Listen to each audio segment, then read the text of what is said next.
Kapapasa pa lang bagong balita, Pilipinas nagsalita na tungkol sa isyu sa West Philippine Sea sa ginagawa ng Chinese na pangbubuli at pag-aagaw ng teritoryo.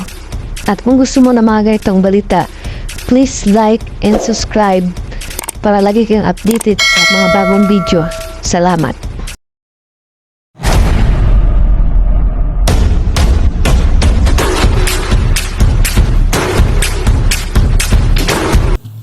Mr. President, today the Philippines stands with the global community to chart work for our future.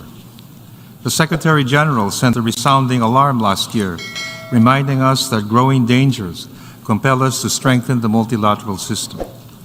As leaders of the community of nations, we grapple with difficult decisions to stay the course in these moments of complex crises, conflicts, as well as climate change. The Philippines welcomes the Pact for the Future, the Global Digital Compact, and the Declaration on Future Generations, and hails them as a triumph of the persistence of multilateralism to affirm that a better world is possible with the solidarity of nations. The Pact binds us in words and in action, bridging the collective hopes of the past with our contemporary aspirations, with the UN Charter anchoring our will. The Pact can guide the UN in delivering meaningful outcomes for peace and security, for human rights, for fairness and equality, for resilience from crises and disasters, and for empowering individuals and all communities in the world. Mr. President, through the wisdom of our forebears, we have built the UN on the foundation of the rule of law.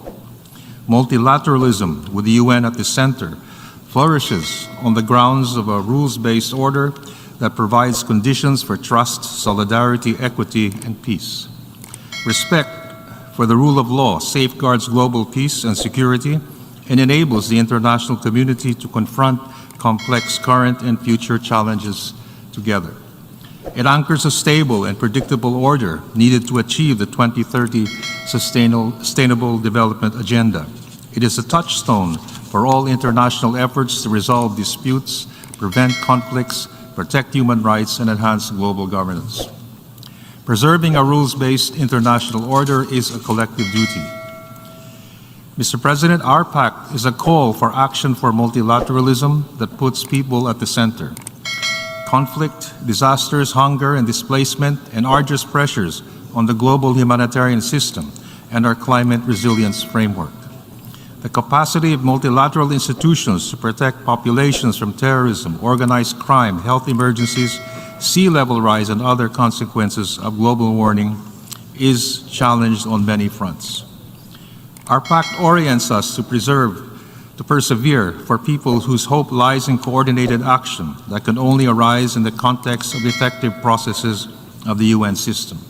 For example, the development system is the face of the UN to people worldwide, and we must support and guide this system for more coherence, effectiveness, and impact. UN programs must enjoy the full ownership and consent of the host country.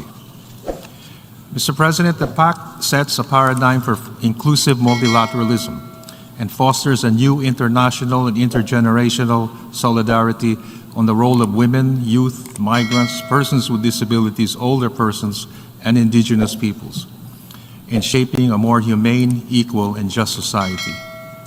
It also brings new vigor to our unfinished business of eliminating nuclear weapons and other weapons of mass destruction and propels our endeavors to establish norms to prevent an arms race in space, govern lethal autonomous weapons, and address risks of emerging technologies to international peace and security.